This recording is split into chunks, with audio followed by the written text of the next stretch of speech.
Drugs మాదక ద్రవ్యాలపై ప్రజలకు అవగాహన కల్పించారు.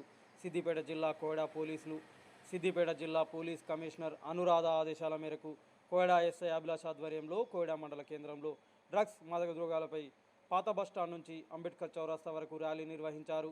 అనంతరం ఈ కార్యక్రమంలో పాల్గొన్న ASI Tilak, Kanakayya, ZPHS principal మహమ్మద్లు మాట్లాడుతూ యువత డ్రగ్స్కు దూరంగా ఉండాలని సూచించారు. మాదక ద్రవ్యాలకు బానిసై బంగారు భవిష్యత్తు నాశనం చేసుకోవద్దని కోరారు. మరియు వివిధ సంఘాల నాయకులు మాట్లాడుతూ యువత డ్రగ్స్కు మాదక ద్రవ్యాలకు దూరంగా ఉండాలని సూచించారు. ఈ కార్యక్రమంలో కోయడా పోలీస్ సిబ్బంది మరియు వివిధ సంఘాల నాయకులు, పాఠశాల విద్యార్థులు, కోయడా మండల ప్రజలు అధిక సంఖ్యలో పాల్గొన్నారు.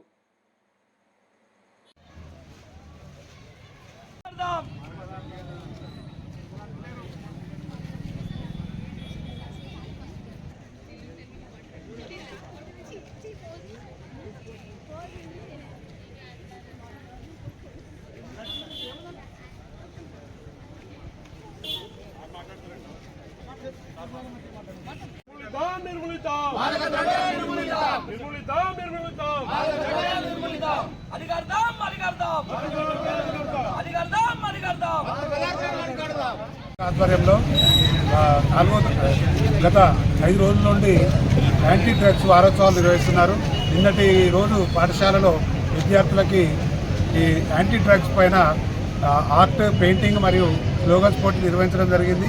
అదేవిధంగా ఈరోజు పాఠశాల మరియు కళాశాల విద్యార్థులతో భారీ ర్యాలీ నిర్వహించి ప్రజలకు లోకల్ లీడర్ల సహాయంతో ప్రజలకు ఈ డ్రగ్స్ వల్ల ఏర్పడేటువంటి దుష్పరిణామాల పైన అవగాహన కార్యక్రమాన్ని కల్పించడానికి కోయడా ఎస్ఐ అభిలాష్ గారి ఆధ్వర్యంలో మరియు ఏఎస్ఐ తిలక్ గారి ఆధ్వర్యంలో కార్యక్రమం నిర్వహించడం జరుగుతుంది.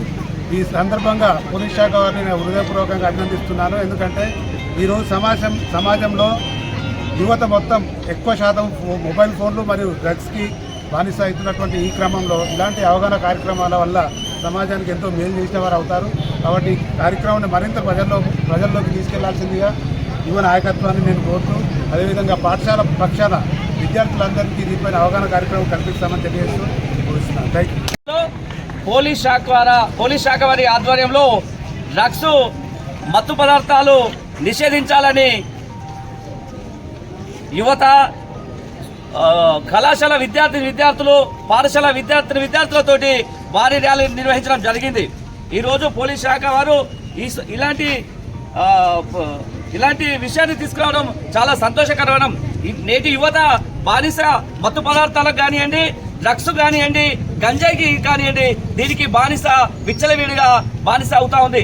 దీన్ని నిషేధించాలని మేము అందరం కూడా కంకణ బద్దులై ప్రతి ఒక్క ఊర్లో ఒక సైనికుల వాళ్ళే, ఒక పోలీస్ వాళ్ళే, ప్రతి ఒక్క యువకుడు పోలీస్ వాళ్ళే ఉద్యమించి దీన్ని నిషేధించాలని మనస్ఫూర్తిగా మేము కోరుకుంటాము. మాకు కూడా పోలీస్ శాఖ వారి స్కూల్కు సంబంధించిన ఉపాధ్యాయుల ఆధ్వర్యంలో మరి పిల్లలు కూడా రావడం జరిగింది. మరి మన లోకల్లో ఉన్న లీడర్స్ కూడా ఇక్కడ దీంట్లో పాల్గొనడం జరిగింది. ముఖ్య ఉద్దేశం ఏంటంటే దీన్ని ఇంతకుముందు సార్ చెప్పినట్టు చిన్నప్పటి నుంచే కూడా ఈ గంజాయి కానీ, సిగరెట్లు కానీ, బీడీలు కానీ, మద్యపానం కానీ దీన్ని సేవించడం వల్ల వారికే హాని కాకుండా ప్లస్ వాళ్ళ కుటుంబం కూడా రోడ్డు పాలయ్యే అవకాశం ఉంటుంది.